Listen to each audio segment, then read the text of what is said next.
one call to action from everybody here today is how we can work as a coalition to make sure that we connect the dots in countries, in cities between the heat agenda and the cooling agenda.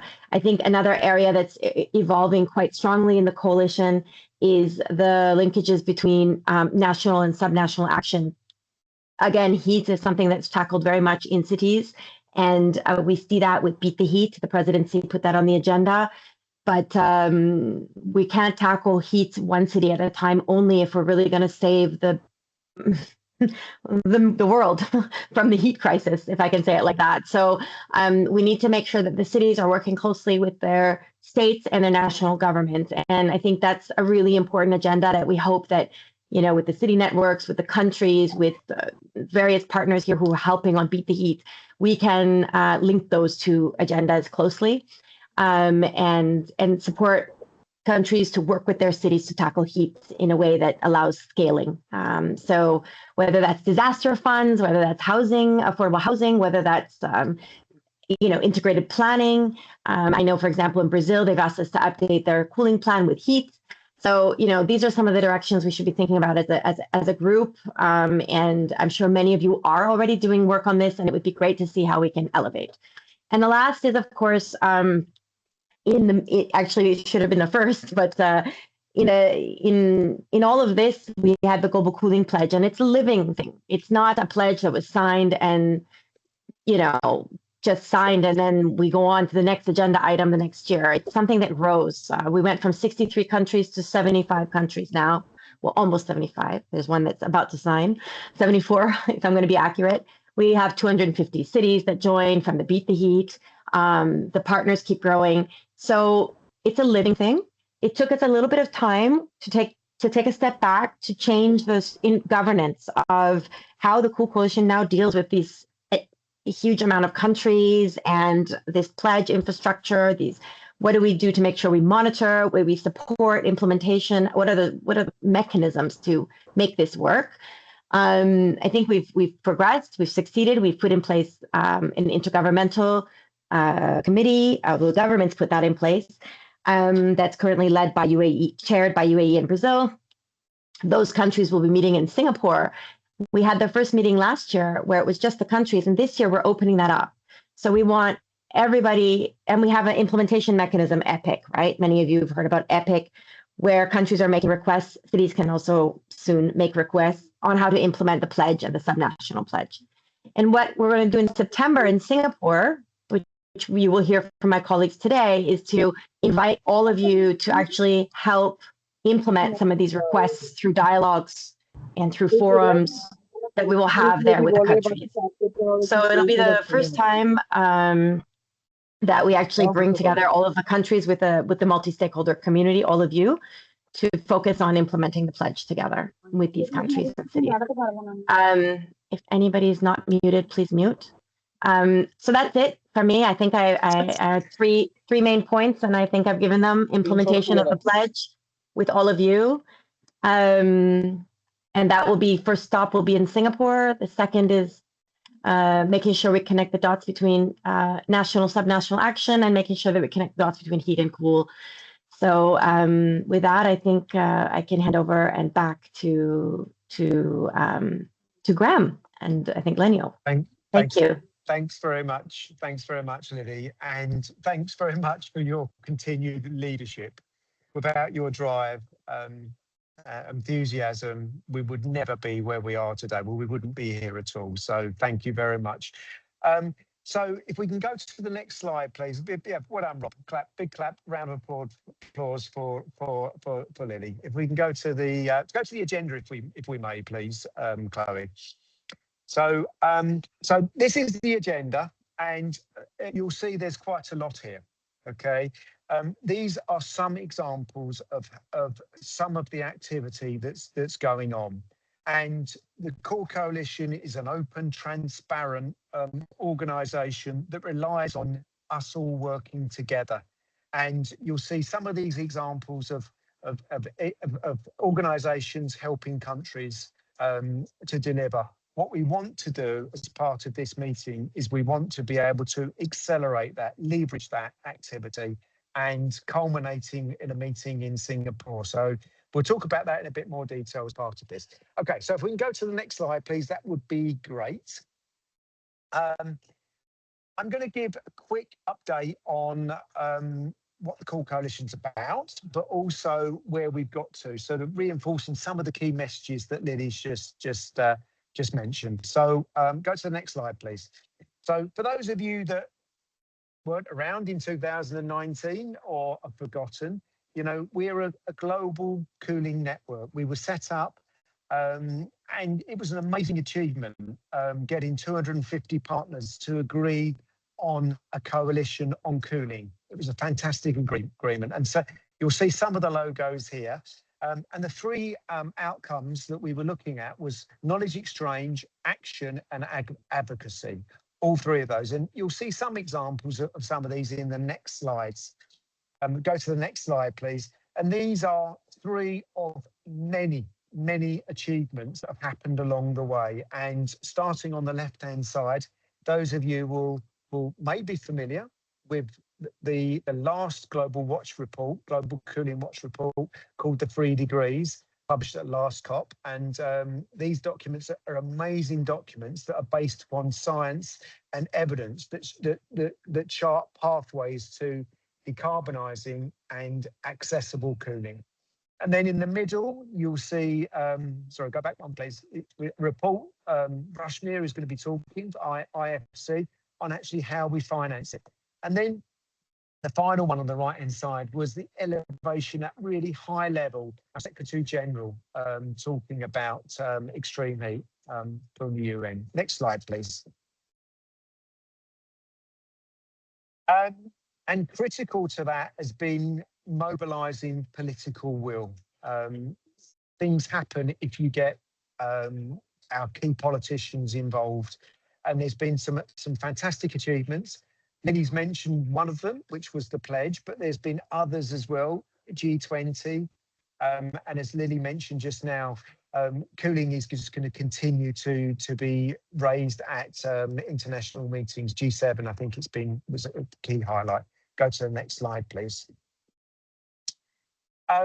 So Global Cooling Pledge, it was published at COP28 and as now 75 countries. Go to the next slide and please. And yeah, and this charts our progress and over 250 cities supported. And it set a trajectory. It set where we want to get to, okay, but didn't say how we're going to get there. And very strategic, but now what we're trying to do is work out how we can implement. And it's critical that we work together on this as a coalition. We go to the next slide, please. As part of that, as part of implementation, the team within the Core Coalition has surveyed all of the 75 countries, and I've identified areas where they need some support. And this is quite revealing, this slide. You know, these are the areas that they need support on. So just very quickly, buildings, passive cooling, maps, minimum energy performance standards, public procurement, national cooling action plans and nationally determined contributions, a link to renewable powered cooling, financing, cold chain, and country to city action. So these were the areas that they need support. And if we go to the next slide, please. And the ecosystem to deliver that support is the working groups. So you'll be aware of there's a number of working groups within the Core Coalition, and these have been categorised in here. You can see in each of these boxes it will say NDC. So the top right you can see it will say NDC working group and private sector working group in the boxes. So these are the ways which we intend to deliver on implementation. And I don't know whether Lineo, you just want to come in at this point and talk about you're the architect of these, how these working groups are being rejuvenated. I don't know if you want Sure. to chip in at this point and say a Yeah, few no words. problem. I can Sure. say a few words. Yeah, no problem.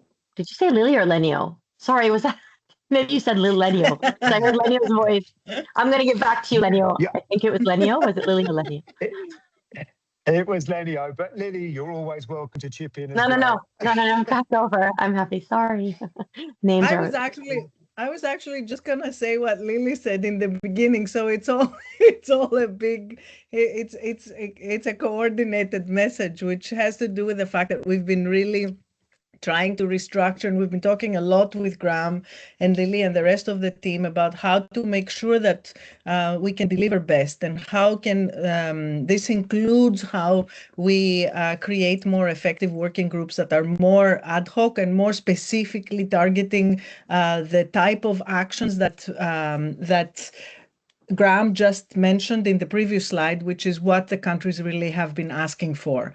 So the idea is to really become more tight and robust in the way that we try to organize the whole coalition, in the way that it works in the working groups and in the way that it delivers. And we're in the process of doing that together with you, actually. And the next couple of months, I think, will be critical in this architecture that Graham said and Lily also mentioned in the beginning of the. So I'm going to stop here and give it back to Graham. Thank you, Graham.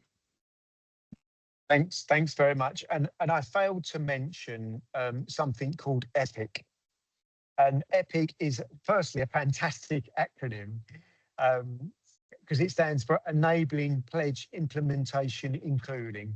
Okay, and we're really fortunate to have some support from Italy, a small amount of support, to support some of these knowledge transfer activities to enable some countries to deliver on these areas that they need support. So we have EPIC Deploy, which was a significant amount of support from Italy.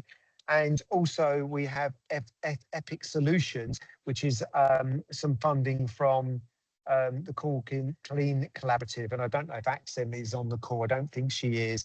But Axim and Noah, who you'll no doubt know, have supported significantly on this. So thank you to both of those. But we need to do more. And in order to do more, we have the Global Cooling Pledge Assembly in 2026 in September, 15th to 18th September. And last year we had a Global Cooling Pledge focal point meeting in Bonn, which was basically the countries on their own. This year we have the countries that were there, so the country leads, but we'll also be inviting you to join as well.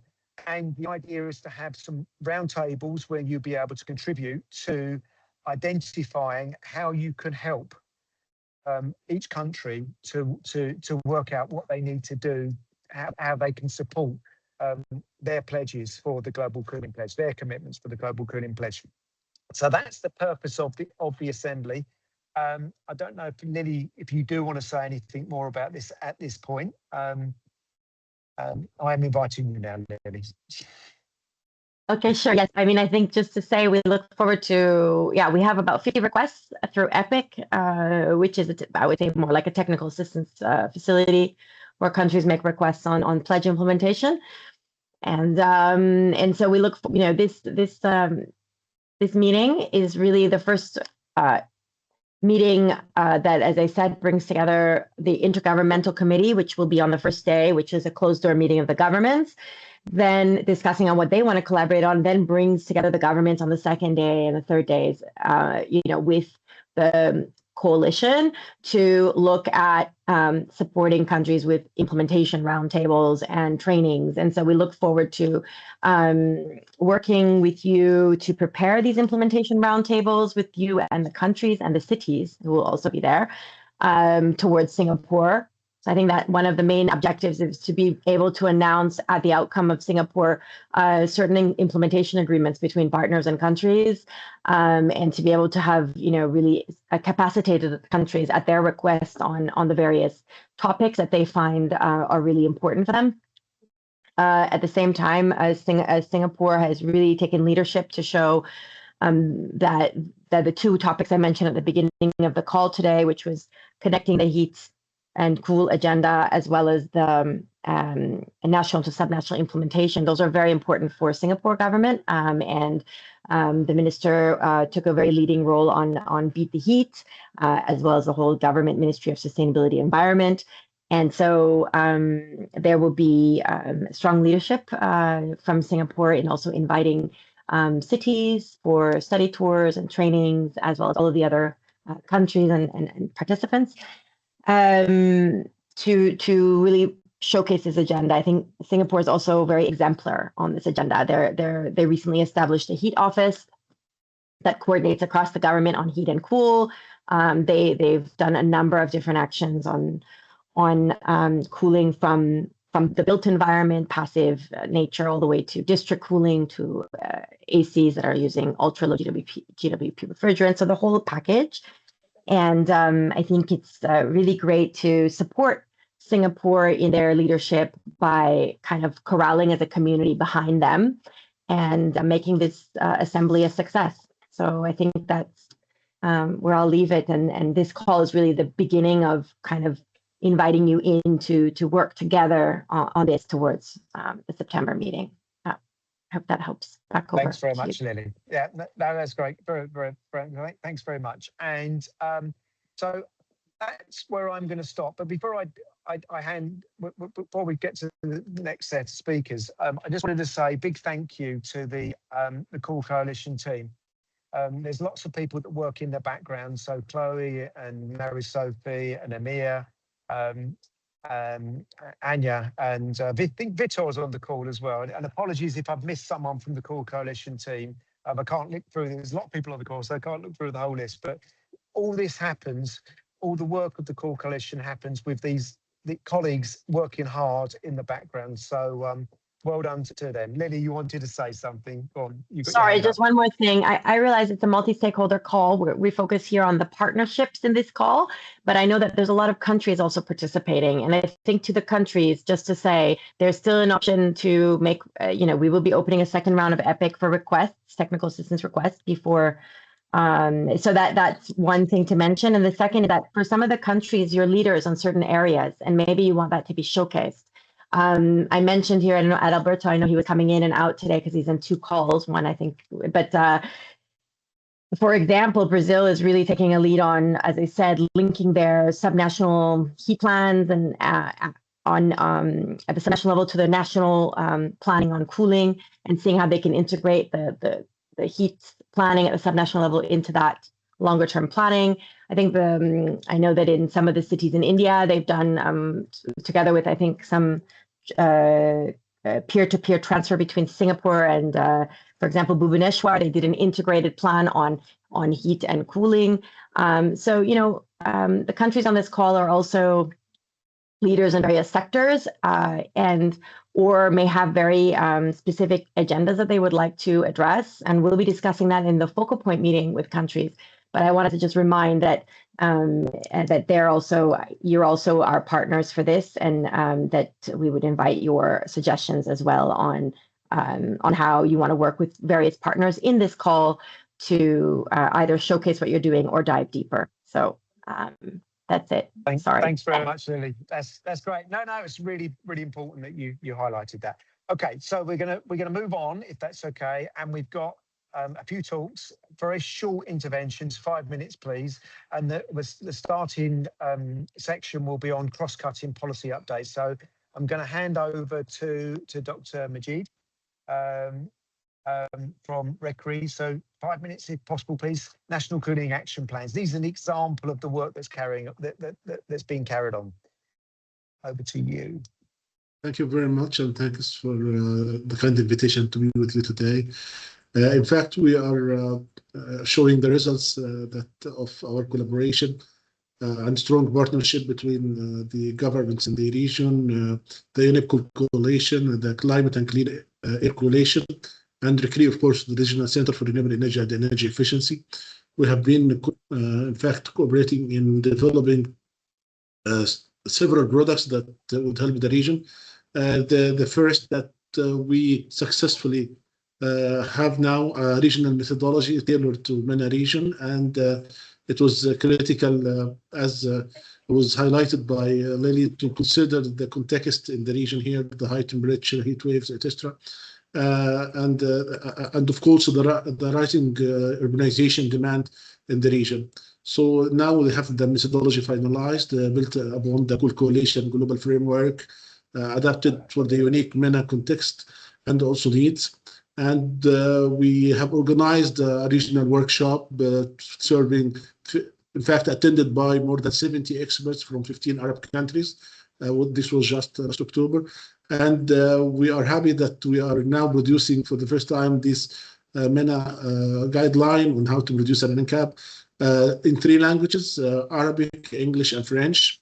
And the English version is already online, so we are pretty sure. And also are taking this to the implementation level through the Morocco NCAP. So for the Morocco NCAP, we have successfully also launched the project and did a lot of consultations, and even a high-level interministerial meetings were conducted with and formed a steering committee for the NCAP.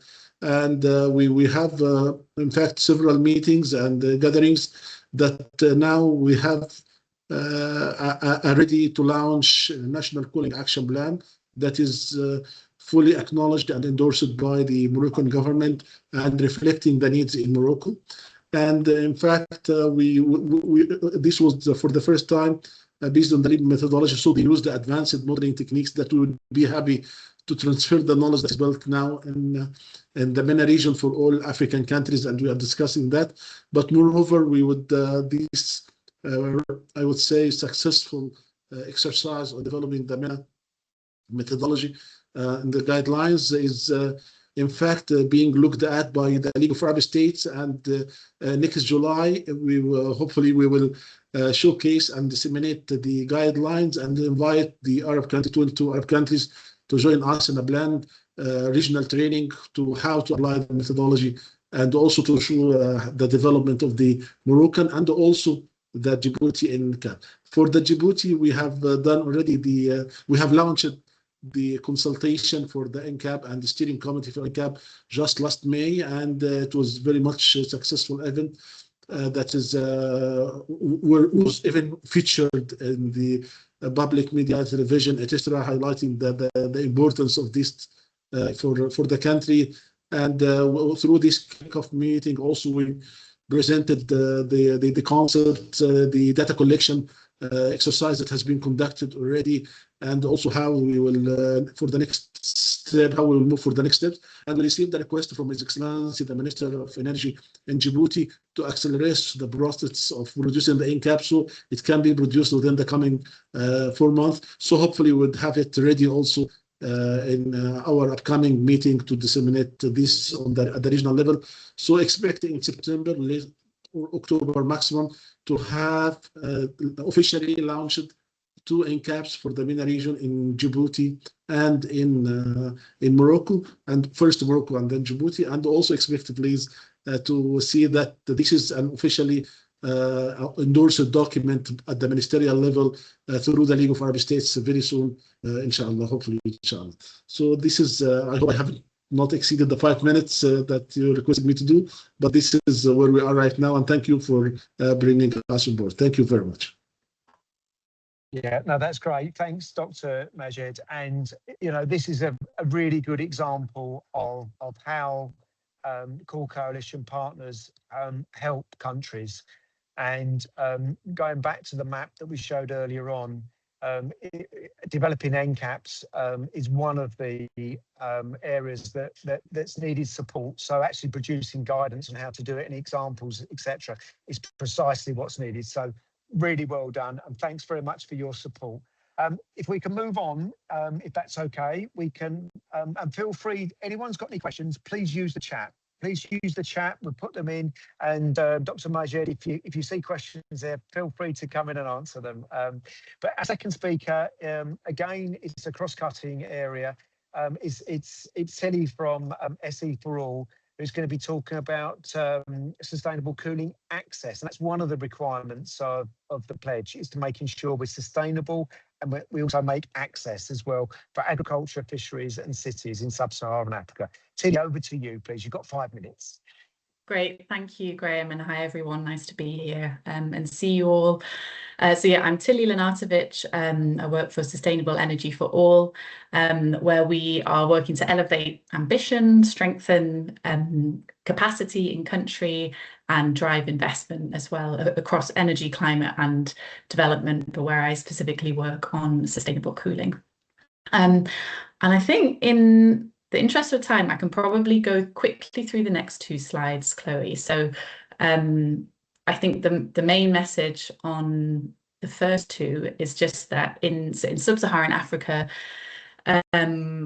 we of course are facing a extreme exposure risk, and that is where actually there's the least capacity to adapt and the most people who are lacking access to cooling.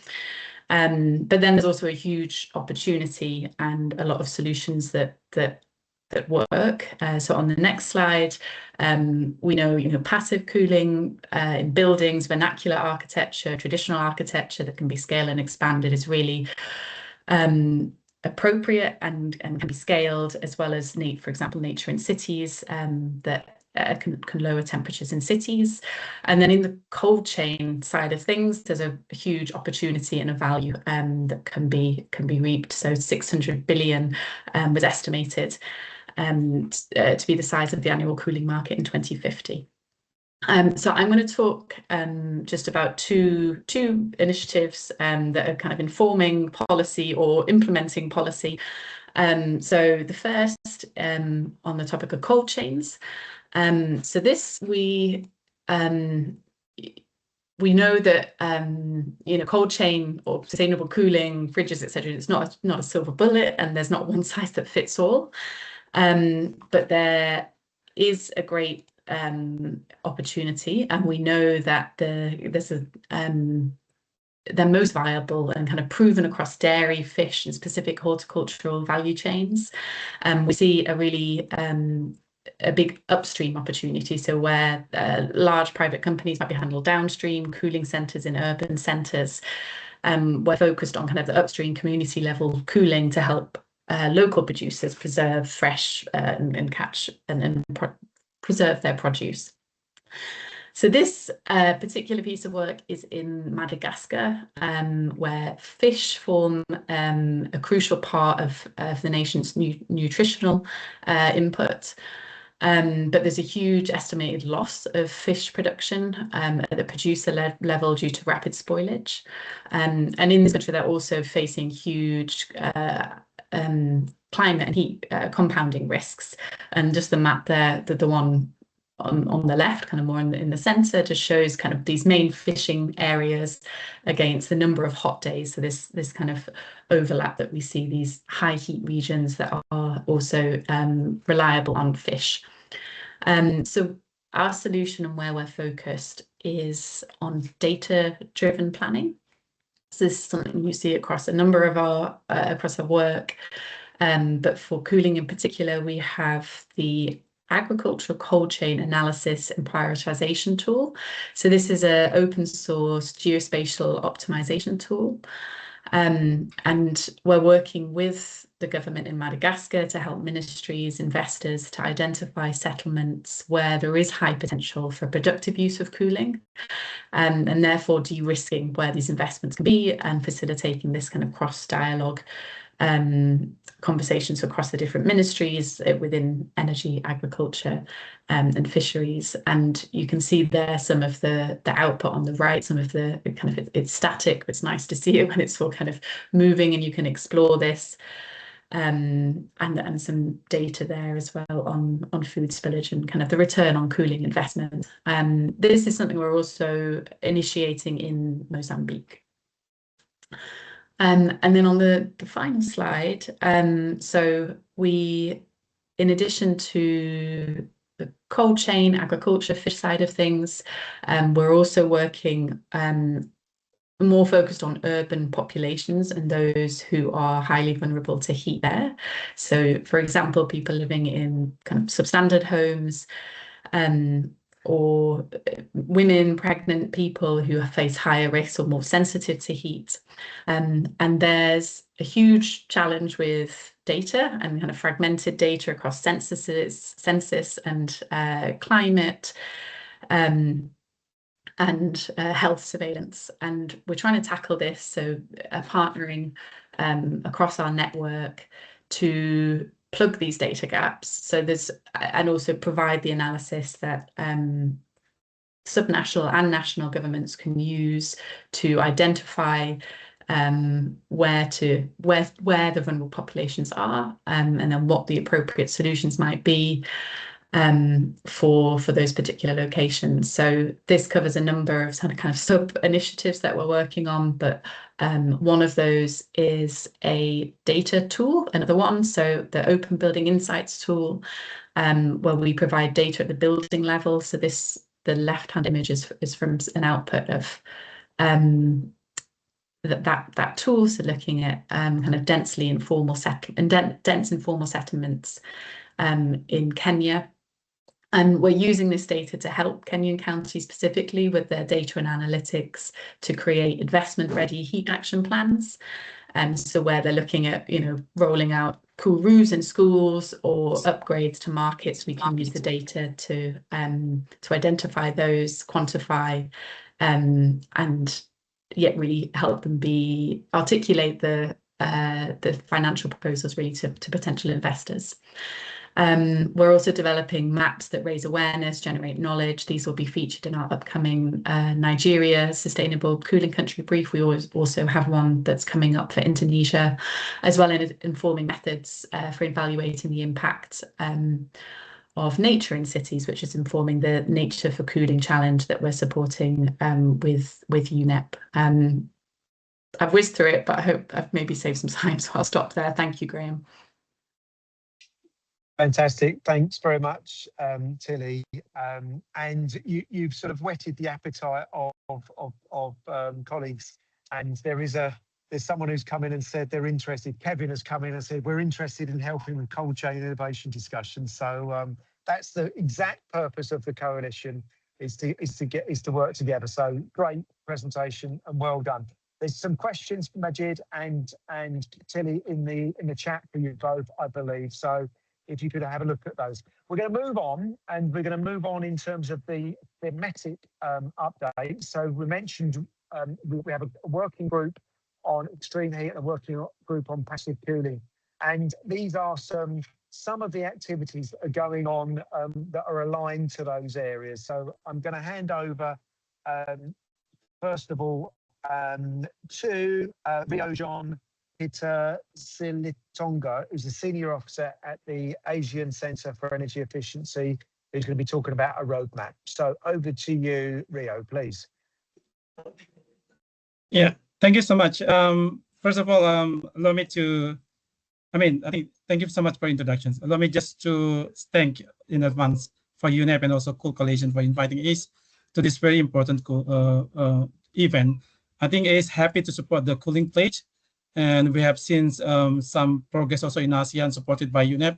Thanks for the support of UNEP in order to promote sustainable cooling, including active and also passive. But for this presentation, allow me to specifically discuss, provide you some update on the passive cooling strategies roadmap in ASEAN that we just launched in April 2026, I think last 2 months in the Philippines. So this roadmap actually aims to provide evidence-based recommendations on the potential of the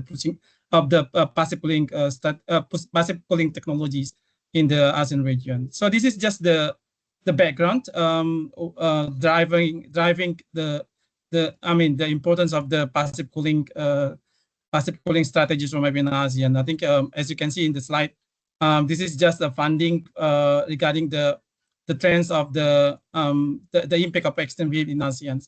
So from the data that we found, we put in the roadmap, I think it shows the trends of the heat wave in the regions, and according to the trends of the data. So I think ASEAN will be in the vulnerable potential if then if we see this extreme heat continues in the future in the next coming years.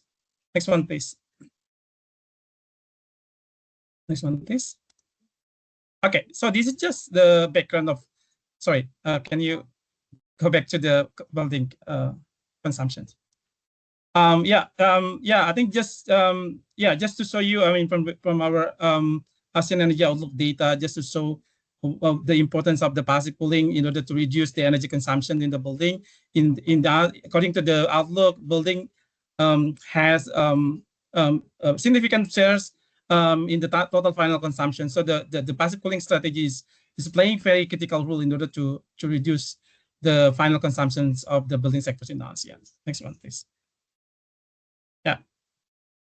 Oh, so this is just to show the global study and also the regional study. So thank you again for the UNEP for supporting us in order to establish the roadmap following the previously established roadmap in the global context done by UNEP, and in ASEAN we have already the roadmap, and then we going to strengthen our collaborations among ASEAN stakeholders in order we can implement the roadmap in the next coming years. Next one, please.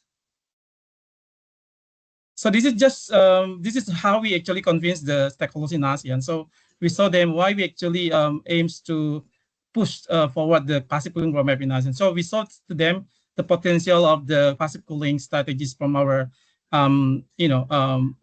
evidence-based methodology. So in ASEAN region, we just using some simulation using a standardized tool in order to show the potential, and we did some sample in Singapore, Indonesia, Vietnam, and also also in Sabah. So just to show the significant potential, and also supported by the global potential study done by UNEP Global Cooling Watch in 2023 to show the potential of the passive cooling strategies. Next one, please. Sorry, Rio, we're out of time. Okay. If we can. So if we can just wrap up, that would be great, please. Yeah, okay. So basically, can we go just to the action plan slide, please?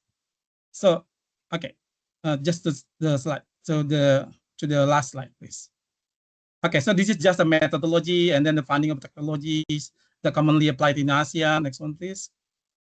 Next one, please. Okay, this is just the findings of status of policy in ASEAN. Basically, passive cooling strategies are not yet incorporated in ASEAN building code, ASEAN countries. So this is something that something like we need to support in order to ensure that the passive cooling strategy also will be integrated in the building regulations.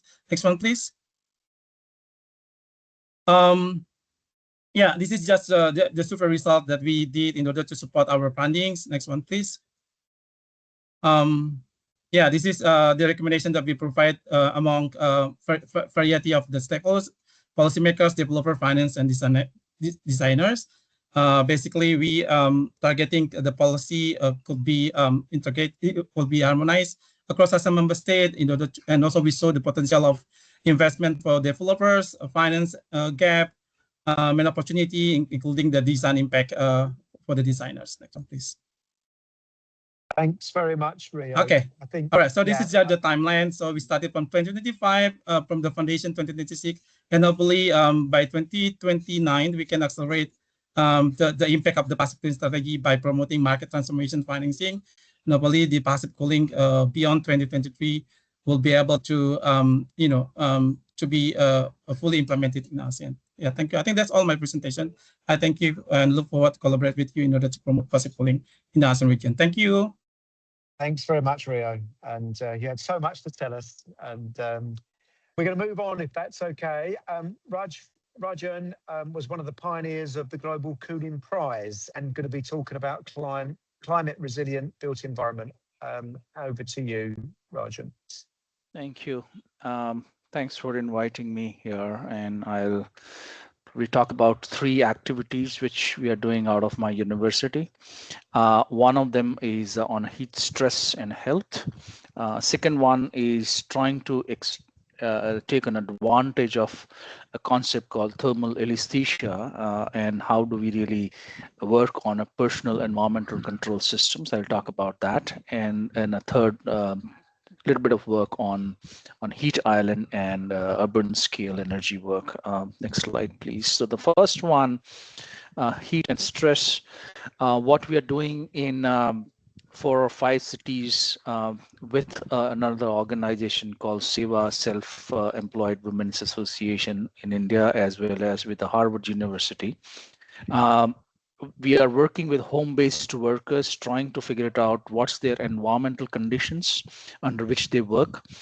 Many women work in their own house, getting into some kind of economic activity, doing some homework, and also supporting the family.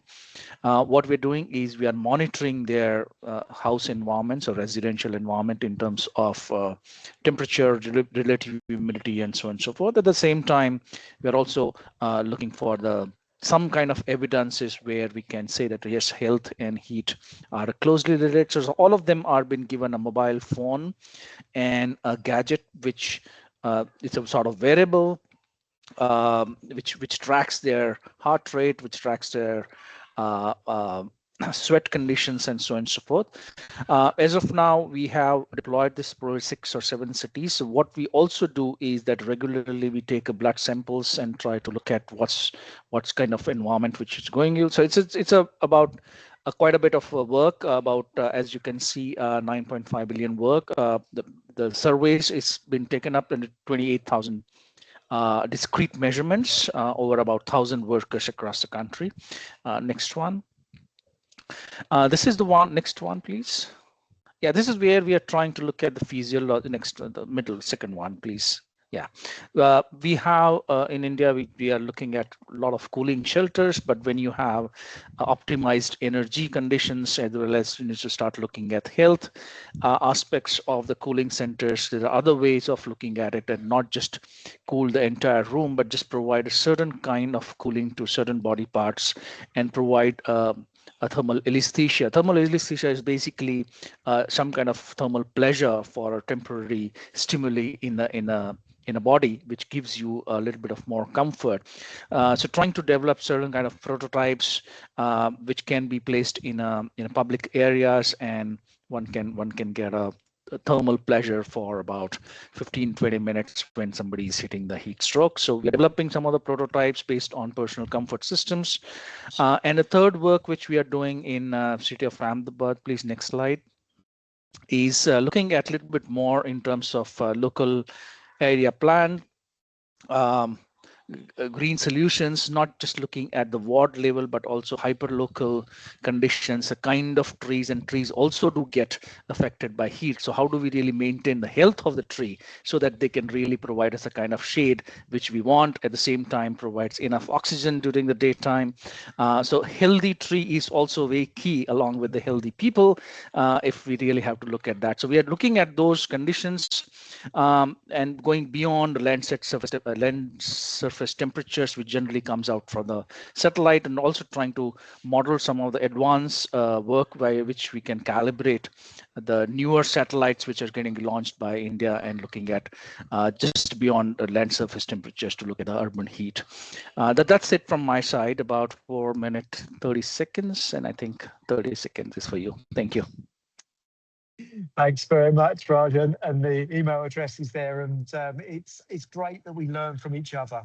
Okay, you're doing some fantastic work, and it's great for you to share it so we can learn and maybe use it somewhere else. So really well done. If we can go to our next speaker, please put some questions in the chat for Rajan. I'm sure there's lots of things you're thinking about. Dr. Tiwani is from NRDC, and over to you. Is that correct? Yes, Graham. Tiwani, That's correct. yeah, over to you. You've got 5 minutes, please. Thank you so much, Graham, Lily, and Leonie. Nice to meet you again. So I'll be briefly and quickly talking about the new initiative or a new development that has been happening in India, particularly in the space of extreme heat and sustainable cooling. So we are going to set up this Center of Excellence on Heat Resilience and Sustainable Cooling. I'll talk more about it. I believe most of you know about me. My colleague Prima Madan has been actively participating in Coalition and meeting many of you. So NRDC, I hope I need not to introduce NRDC, but it has been working on environmental, climate change, public health, and equity issues for over more than five decades. And in India, we have been working for more than a decade now. Where is this center going to come? I mean, I need not to go into the detail of why heat is an issue, and particularly the state of Maharashtra, where we have begun. We recently heard a lot of stories around, more than 90 or even all the top hot cities were this summer were from India. Even among them, also, the hottest cities were also from the state of Maharashtra, which is also the kind of financial hub of the country. So we got into an engagement with the state of Maharashtra. So many of you might have attended this Global Heat and Cooling Forum, which is NRTC India's flagship event. We had the first version of that last year. Post which we had an interest from the government of Maharashtra to work with us. So why Global Heat and Cooling Forum? While the heat and cooling are being seen in siloed, the key stakeholders or the key players don't come on the common platform. The purpose of this forum was to bring them at one platform and look how we can work in synergies in what different areas that bring the actors together. So that's how it started. Right after our first Global Heat and Cooling Forum, we got interest from the government of Maharashtra, and we got into an MOU with them. Post MOU, we also got an proposal or an invite to set up a Center of Excellence for Heat Resilience and Sustainable Cooling, which formally got approved within the state's governance mechanism. And recently, while we were doing our second year of the Global Heat and Cooling Forum in April this year in New Delhi again, on the same time, the Chief Minister of the state government of Maharashtra, Honorable Minister Sri Devendra Fadnavis, along with our CEO and President, Mr. Manish Bapna, and other senior leaders, formally launched the center from Mumbai. What is this center is going to do? It is going to, its vision to advance research, integrated solutions, and capacity building that strengthens resilience toward extreme heat and enables sustainable and equitable access to cooling. And there are certain areas where this center is going to focus. It is going to be applied research and innovation. It is going to be capacity building and institutional strengthening. We are going to focus on data, risk analytics, and decision support systems and policy integration planning in terms of broader, governance planning, and also building a knowledge hub for industry ecosystem and development.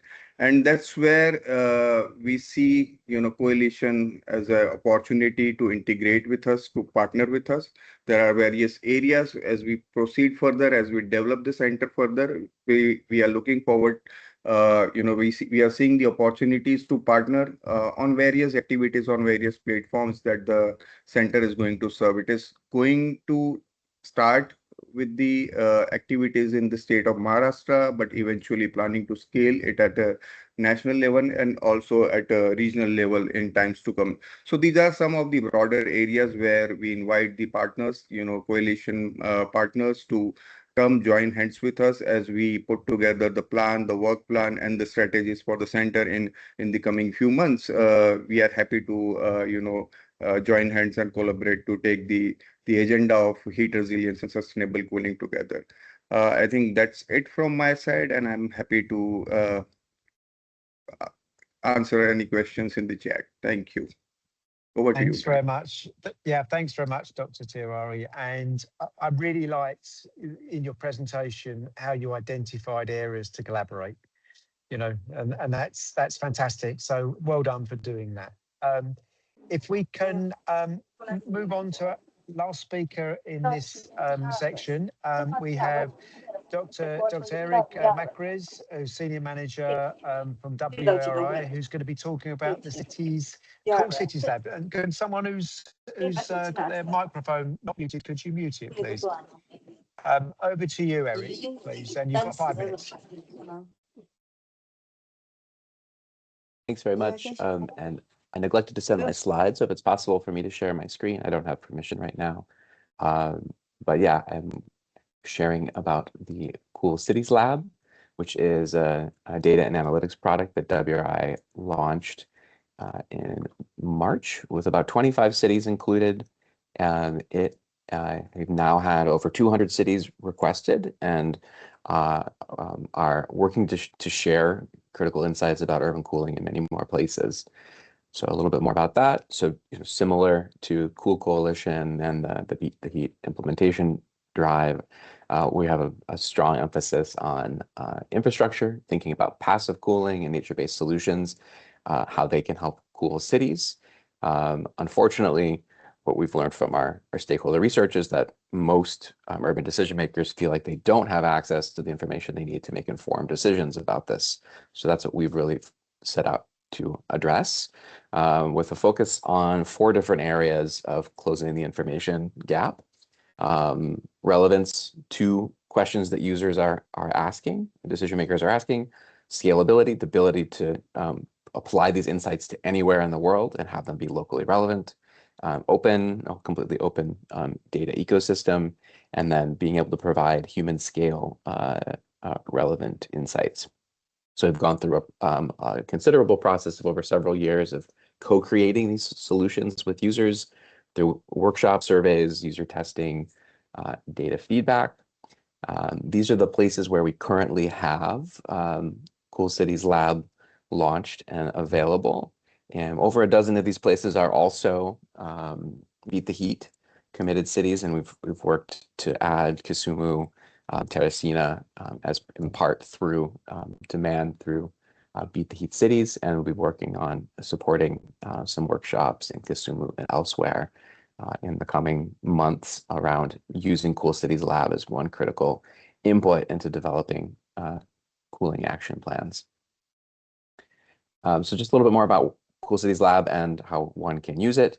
There are kind of 4 different categories of data and use cases, which I will walk through and briefly. So exploring baseline data, we have citywide hazard exposure, sensitivity, adaptive capacity, and infrastructure opportunity layers that can be used to develop kind of priority areas for heat action. So this is Bhopal in India, and you can see this are 3 different indices created around a generalized heat risk, potential to increase tree cover, and potential to increase roof albedo, all geospatial and all helping to cities through the process of thinking through what actions make sense for them to take and then where to focus activities within their city. At the heart of the tool is our hyper local heat resilience assessment modeling, which is based on basically a simplified digital twin model where we're looking at the buildings themselves, their height, their dimensions, tree cover, et cetera, and able to generate information on shade cover at different times of day and thermal comfort as measured through UTCI.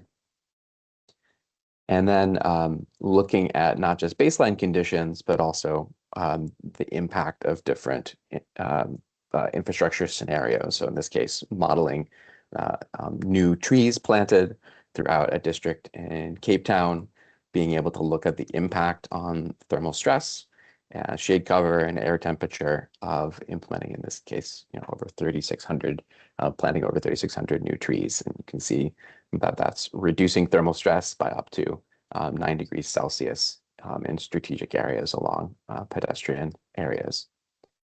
So that's a quick overview.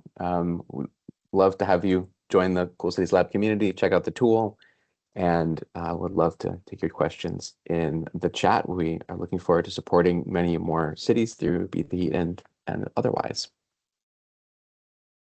Fantastic, Eric. And this is exactly what we want our partners to do. So really well done. And Felix has put in the chat that there is a demonstration on the 24th and 26th. It'd be great to put how we can access, our colleagues could access that. That would be really good.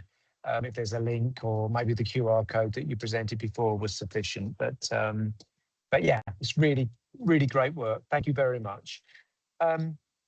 If we can move on to the next section. So we've had a deep dive into the thematic area of heat and passive cooling.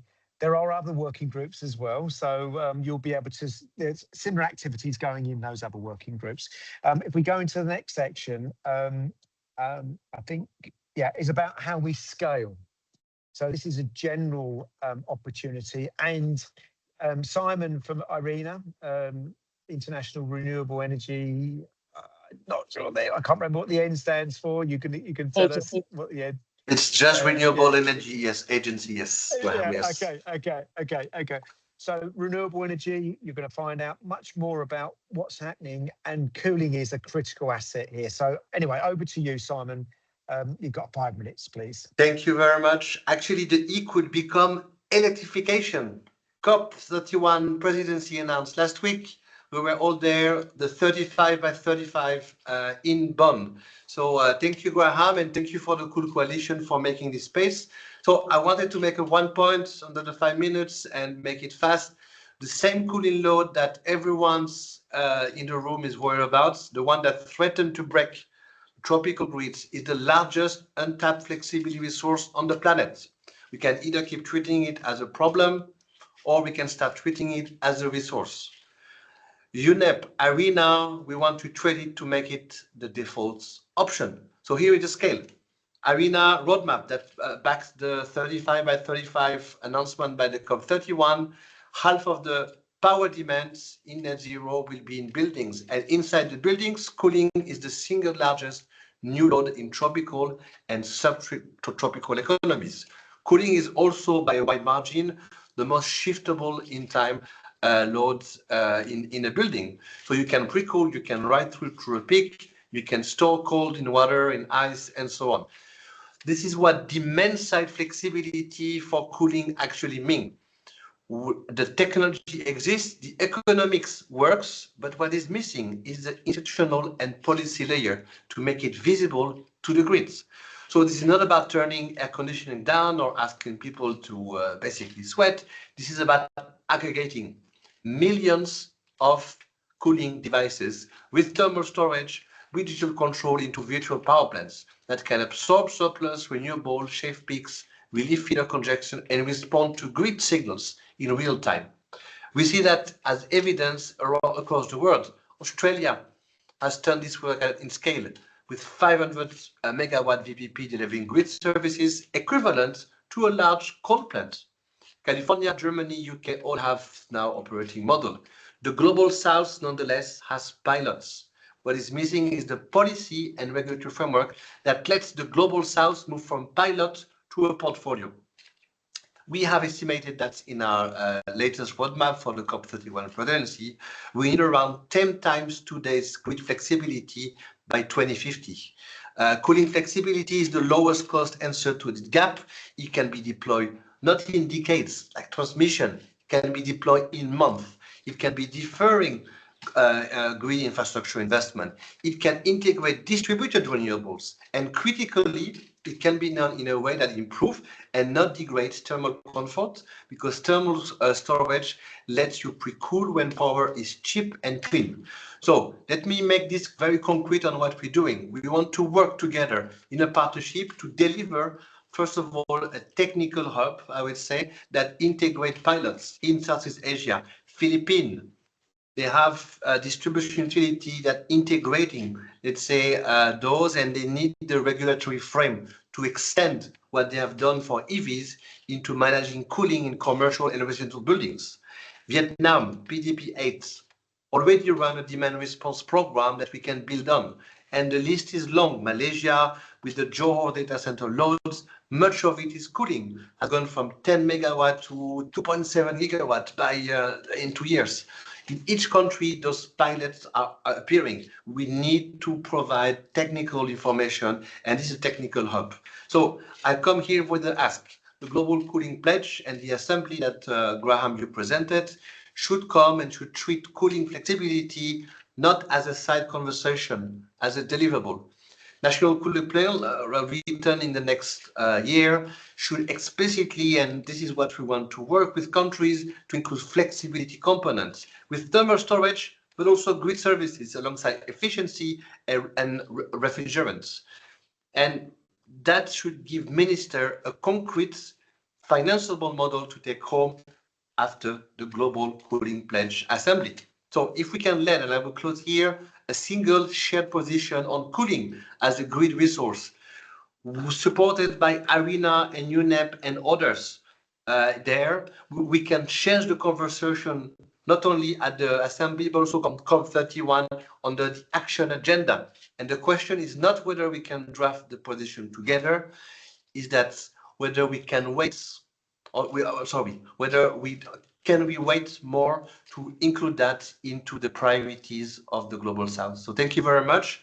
Lily, if you want to add anything, but we are really excited to on this work on the technical hub that's going to lead to have more attraction, more interest on the global electrification, let's say, narrative on demand side flexibility. Thank you very much. Over to you, Graham. Thanks very much, Simon. You make a very strong case for flexibility, and cooling's an amazing flexible asset. So very well done for raising this.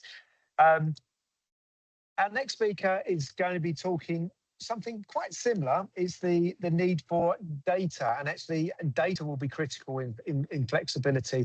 Tilly also mentioned the need for data, and Katerina, Dr. Katerina Marquez from London South Bank University is going to be talking about the CREED working group and also a project that's been recently started called Impact Ep. Over to you, please, Kat. Thank you, Graham. Thanks for the invitation to speak. So I'll cover these two initiatives briefly. So they both aim to get a better understanding of cooling energy and emissions. So the first is the CREED working group from the UNEP Cool Coalition, and the second one is the Impact F project, which will develop a platform for visualizing and projecting F-gas use globally. So if you go to the next slide. Excellent. So this slide summarizes the CREED working group aim, which is to work together to identify gaps, resources, and assumptions. And the aim is to enable countries to evaluate their cooling and refrigeration emissions and energy consumption. So the work has been divided into 5 work packages. So to support the cooling pledge, harmonize the data approach, develop proxies, communicate activities and findings, and update the life cycle guidelines. Chloe, if you press again, thank you. So ultimately here, the objective here is to support the delivery of the Global Cooling Pledge, and also to produce the next Cooling Watch report, and really to provide a monitoring system to track progress and to support data collection for evidence on cooling. So if you move to the next slide, thank you. So, so in parallel, as Graham mentioned, we just started the Impact F project, and this is a European Horizon funded project that's led by London South Bank University. And the consortium includes members of the CREED working groups, such as Gluckman Consulting, the International Institute of Refrigeration, Guidehouse, and the UNEP Cool Coalition as an associated partner. So there is a lot of synergy between the projects and the working group. But Impact Ep will develop this integrated platform for visualizing and projecting F-gas use globally, and also looking at what's the impact of decarbonization efforts. So essentially, the project wants to promote a coordinated approach between F-gas phase-down targets and relevant policies. And if you look at the diagram on the right, it shows the inputs and outputs into the Impact F platform. And we have a very good starting point because we have the HFC Outlook model as the input, and we are going to carry out in-depth research into 10 countries, which are partners in the consortium. And the outputs will be estimates of future cooling demand and interventions, F-gas mitigation tools, and also capacity building that will be achieved through training in these countries. So if we move on to the next slide. Thank you. So just a bit of background into the HFC Outlook model is very well established. It started as a European F-gas model back in 2012. And by 2022 is a global model that includes both F-gas and energy projections. So it supports UNEP and the cooling pledge. But if you click again, so yes, sorry, apologies, that's fine, that slide. So with Impact F, we want to go one step further. So we want to improve the platform, the user interface, and the data gathering. And the idea is to provide the platform for the whole Montreal Protocol community. So we want to be the go-to modeling application. And I want to really flag that you can all be involved. You all have an opportunity to support. You can join our stakeholder group, one of our dissemination activities. You can provide data, or you can test the model in your own country. So please feel free to reach out, and I'll leave my email address in the chat. But yeah, this is a great opportunity to get involved in the project. And if we just move on to the last slide. Excellent, thank you. So just to summarize the approach for the Impact F platform, there will be country models that will be based on detailed country research, looking at stock levels, looking at refrigerant choice pathways, and these will be calibrated against reported data. But we'll also have a global model with aggregated data for 197 countries. And it will include 18 regions that will be based on geography, climate, Montreal Protocol grouping, and macroeconomic data. So the idea here is we use algorithms to estimate stock and regional refrigerant choice pathways. So that's it in summary. I'll drop my email in the chat and feel free to reach out. It would be great to have you involved in the project in any form. Thank you. Fantastic, fantastic. Thanks very much, Kat. And the project is just starting, so now's the chance to jump in and get involved in it. So really well done. If we can move on, if possible, please. We've got a few more speakers, but we can try and concentrate them if we can, please. We now have Luke from the African Development Bank, and this is going to be talking about investment from planning to investment. Over to you, Luke. If you can try and reduce your time, that'll be great, please. Yeah, thank you very much, Graham. Good afternoon, everyone. It's a pleasure to be here today and join this very important and interesting conversation. So I will try to be very brief, 5 minutes.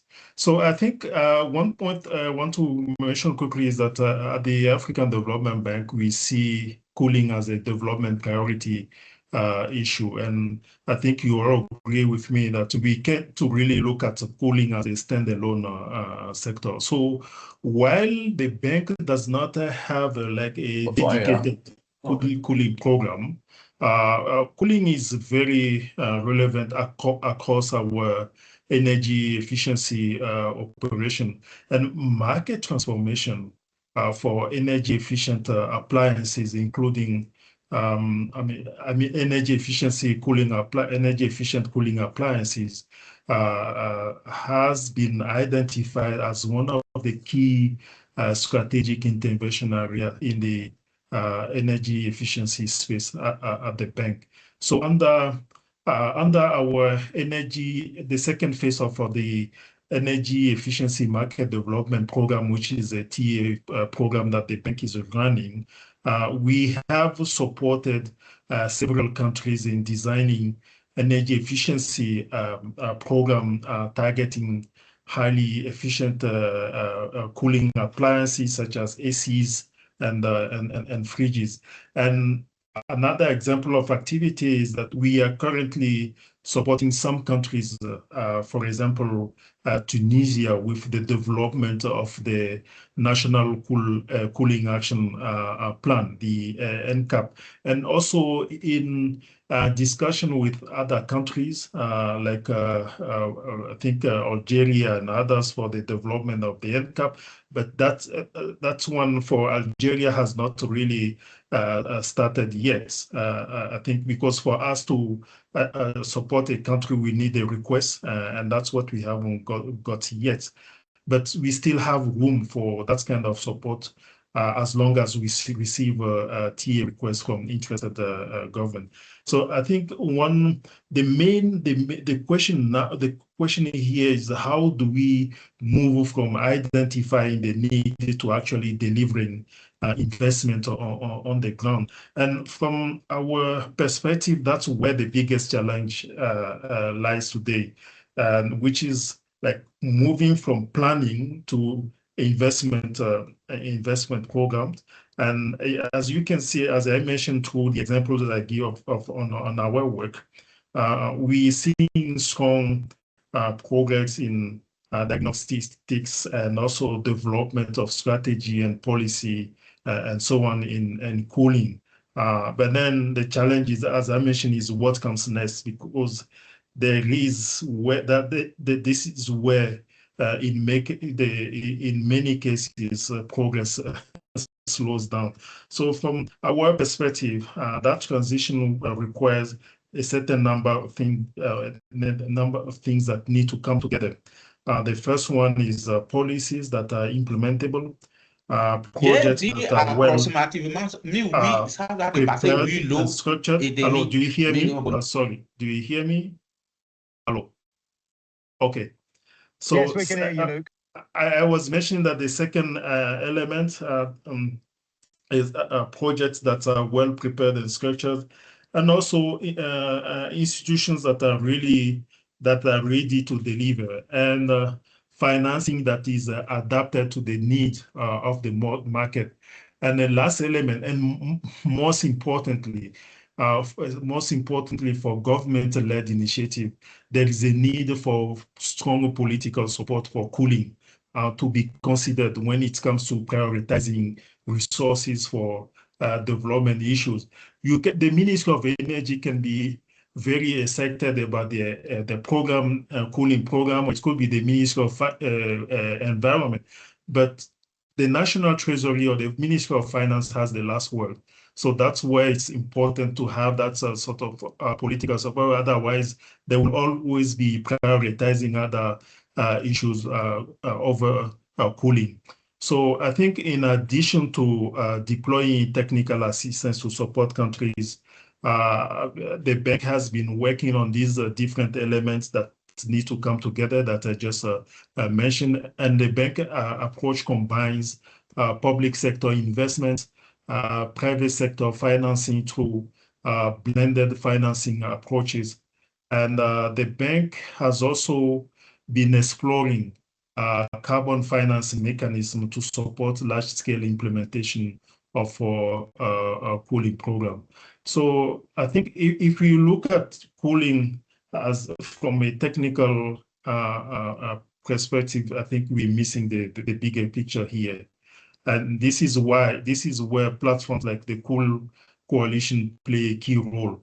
And I believe that no single institution can address all these dimensions.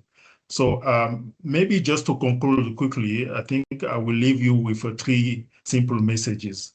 The first one is that cooling should be seen as a strategic development issue, as I mentioned. The second is that we have made significant progress in understanding the challenge, but the real gap now is on implementation. And third, if we want to scale up, if we want to scale impact, we need to focus on building pipelines of projects, of programs, mobilizing finance and delivering projects on the ground. And I think most importantly, allow me to come back to it again, elevating cooling at a very high political level as it is being done today with clean cooking through the Energy Compact and the Mission 300 initiative. So, and from the banks, this is really where we are keen to work with you guys, the partners, to help countries move from plans to pipeline and why not to investment at scale. I think these were the three messages that I quickly want to convey here. And thank you very much, Graham. Thanks. Thanks very much, Luke. And I can see real opportunities to work together here and to support other countries in Africa and who are involved in the Cool Coalition. So let's pick this conversation up separately. Our last speaker in this section is probably well known to many, Rashmir, and Rashmir is going to be talking about investment and mobilizing finance. Rashmir, if we could make it quick, that would be great to give everyone else a chance to finish off. That would be fantastic if possible, please. No worries. I'm going to drop a bunch of links to you in the chat because these things already are online. So rather than doing slides. So the big thing that we did with the Cool Coalition, and thanks to Marisopi for helping to do this, was the taxonomies for financing consumer appliances. I was actually taking note that I should follow this up with IRENA and even IEA, because the real kind of transformation is going to happen once banks are able to deploy finance to consumer appliances. They're going to be on the higher spectrum of efficiency. So IFC is now doing that work.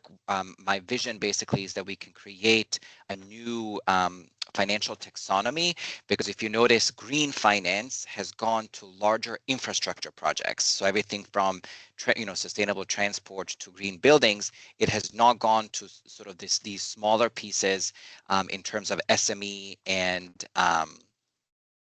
consumer finance. So please watch that webinar, and then I think, as I said, I will reach out to a few folks to make sure that we're following up. The next thing I'm dropping in the chat is we are doing a London Climate Week in-person meeting. We're working with Cool Pact Capital. So that's now scheduled for Wednesday, June 24th. So if you're in London, please register. We have some political pressures on some of our advertising. So we're working with the Cool Pact Capital to do that part. And then the last thing, we know these things are not going to happen, just for us sitting together and talking. So we have to do things in person. And World Bank Group is going to continue our what we call roadshows. So I'm putting here dates. I will be in Pakistan at the end of August, going into September. India, October 5th, and then right after that in Bangladesh. So from any of you from these countries, I will obviously reach out to NRDC and those based in India. But if there's anybody else that is working on these three countries, let me know. Reach out to me, and I will make sure to do a follow-up and loop you into our agenda, which is still in the works. Thanks very much, Rush. Yeah, no, brilliant. Thanks very much, Rashmir, for being concise and using the chat in that way. Well done. We've got two more speakers, if we may. We have Marisopi, who's going to be giving us an update on where we are on communication, so strategic engagement. Over to you, Marisopi. Thank you, Graham, and thank you, everybody.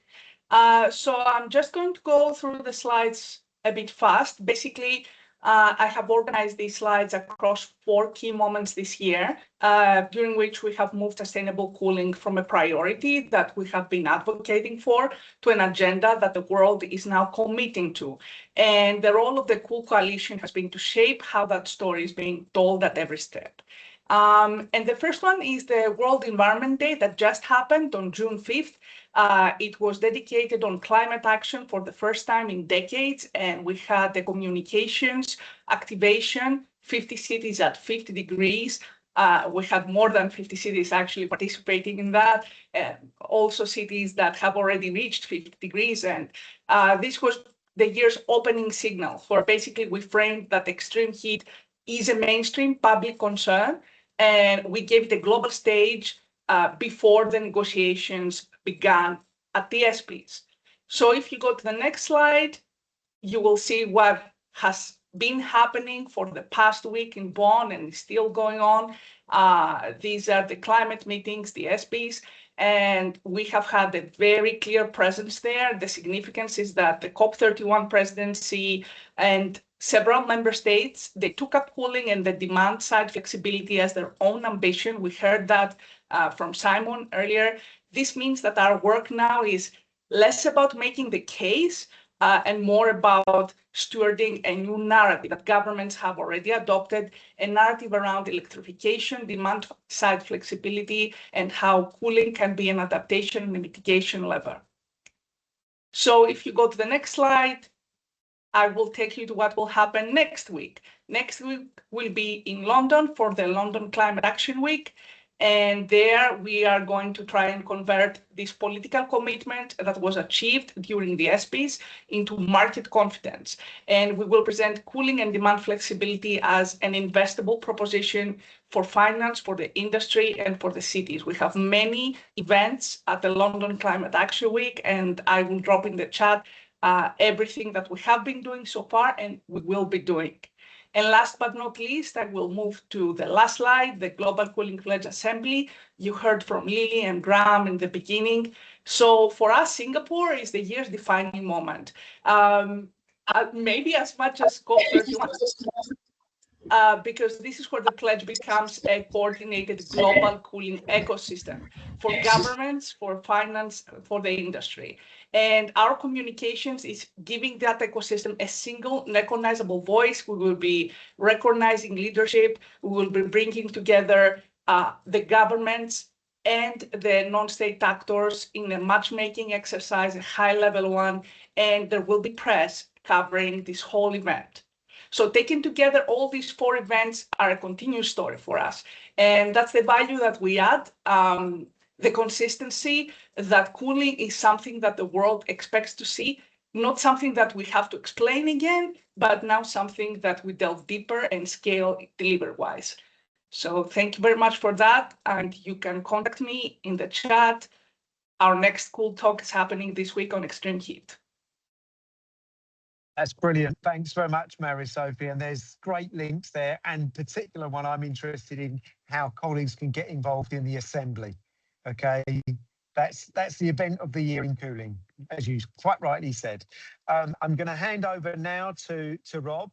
Rob, you're right at the end, but if we could squeeze it a little bit, and hopefully colleagues will be able to stay on as well. It's about connecting networks. So over to you, Rob, please. I think you're muted. Can you see my slides okay? Yep, fine. All right, if I could only advance. I'm sorry.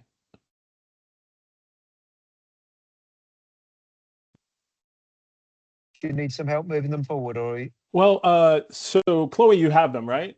Maybe that's easier. Just go to yours. I don't have the last version of your slides. Okay. I'm sorry. Here we are at the.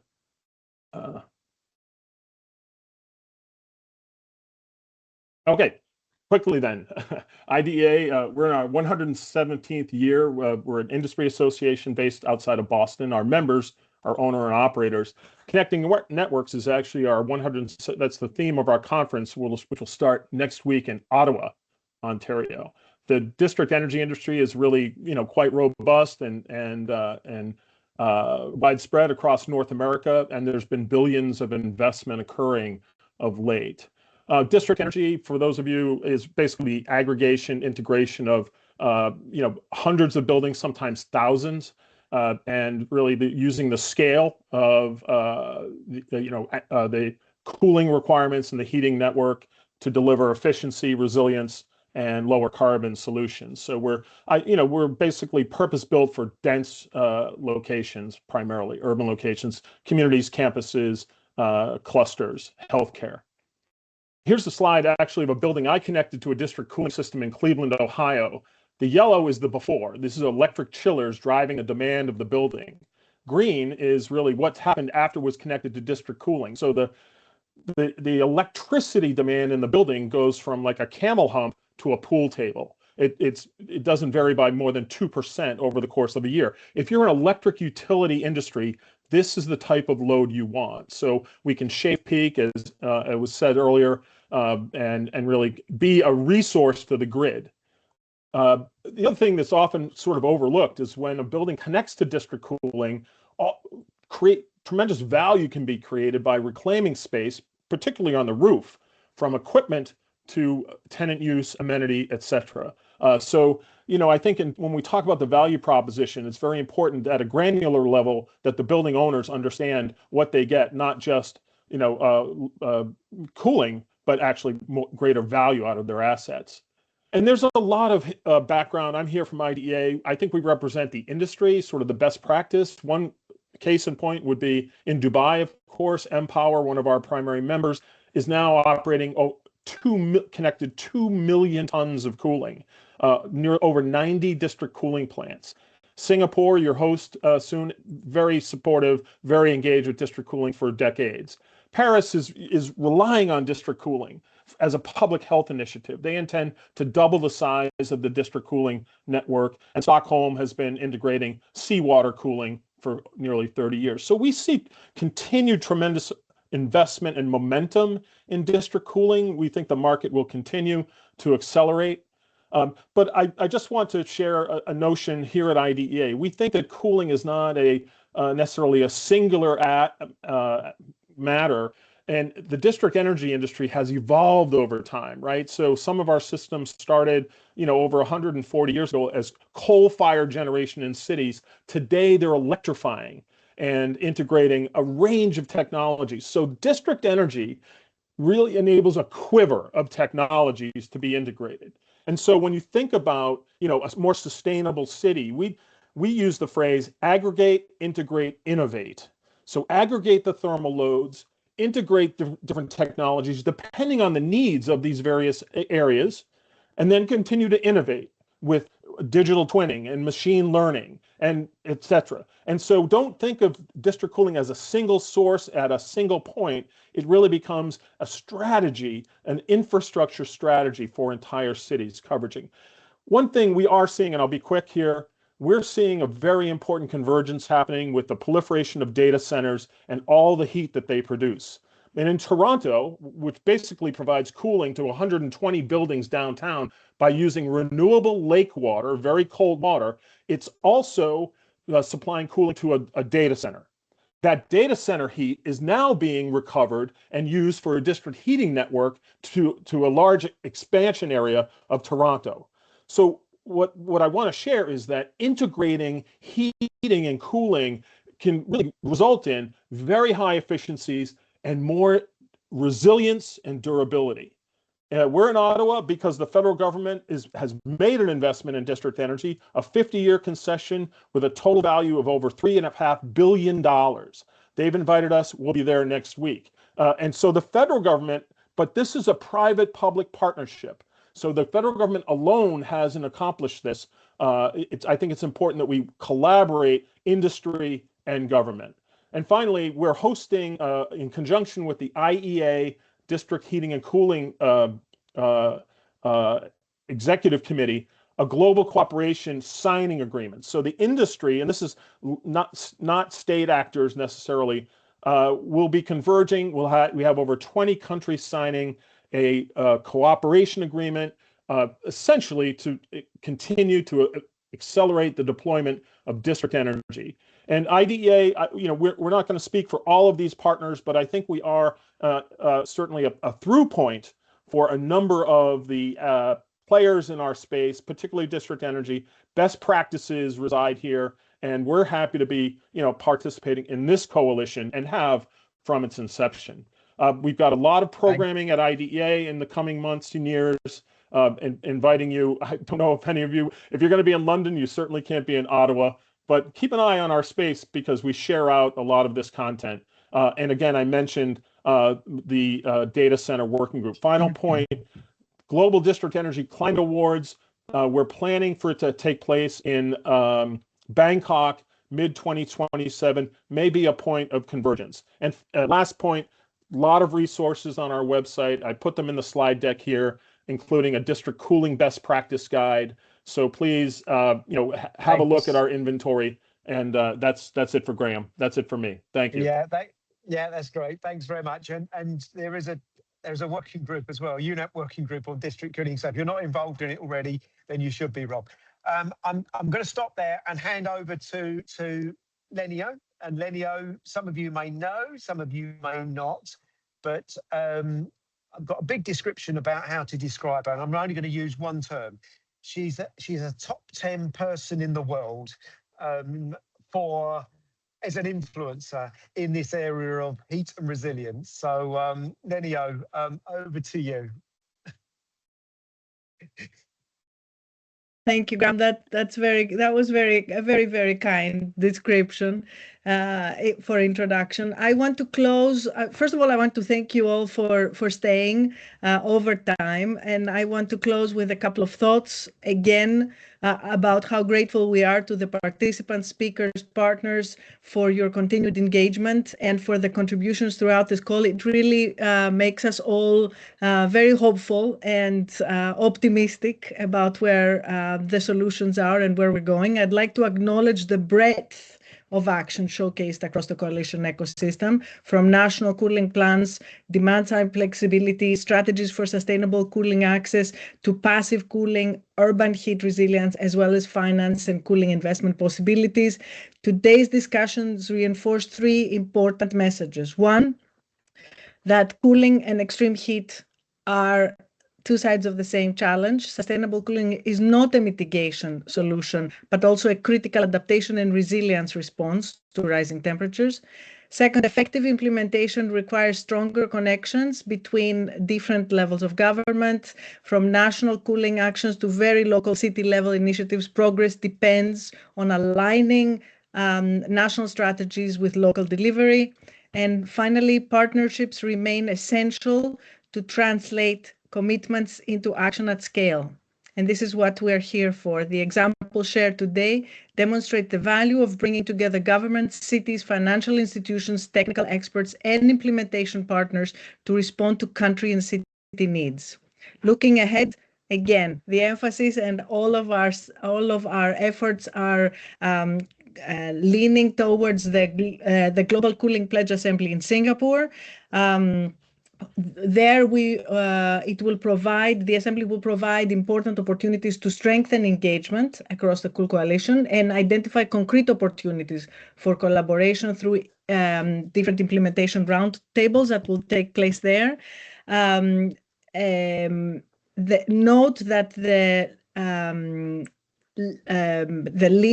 on our leading up to the assembly, we will try to engage partners through bilateral discussions to help shape the next phase of the Cool Coalition and the Cool Coalition work. So the assembly is going to be an important stop in this trajectory.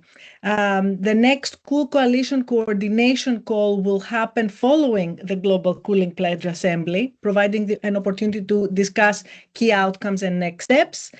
And to finish, I would like to say to everyone that facing during the second half of 2026 and the beginning of 2027, a really powerful El Niño that will probably be heating up further a planet that's already too hot. I'd like to encourage all members to remain engaged, as you will be increasingly needed in these future iterations of the Cool Coalition as we endeavor to respond to urgent country and city needs, to save lives and livelihoods, to lower energy demand, and to make our world a little bit cooler. Thank you very much. Thank you very much all for engaging today. Thanks very much, Lenio. And just in the chat, I'm just going to send the link again for the assembly. Be there or be square. Look forward to seeing you. Thanks very much, everyone. Nice to see you. Have a good rest of the day. Best. Bye, everyone. Cheers. Thank you.